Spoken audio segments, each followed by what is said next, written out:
May lead na raw ang National Bureau of Investigation kung nasaan si Senador Ronald Bato de la Rosa ayon sa director nito na si Melvin Matibag.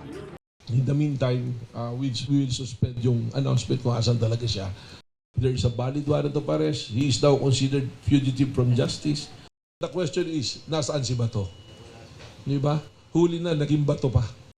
Eksakto isang linggo nang huling makita ng publiko si De La Rosa matapos ang gulo sa Senado noong Miyerkules. Para kay Matibag, kung mayroon dapat magpaliwanag, yan ay si Senador Robin Padilla na huling kasama raw ni Senador De La Rosa. Ayon naman kay Padilla, wala pang nag-iimbita sa kanyang law enforcement para magbigay ng pahayag. If there's somebody who is a person that should be asked, unang dapat tanongin si Senator Robin Padilla dahil siya yung huling kasama. On your part, wala pang nag-i-invite sa inyo from law enforcers na tungkol sa investigation na ginagawa nila? Nag-aantay pa ako. Sabi nila, dito daw mag-iimbestiga.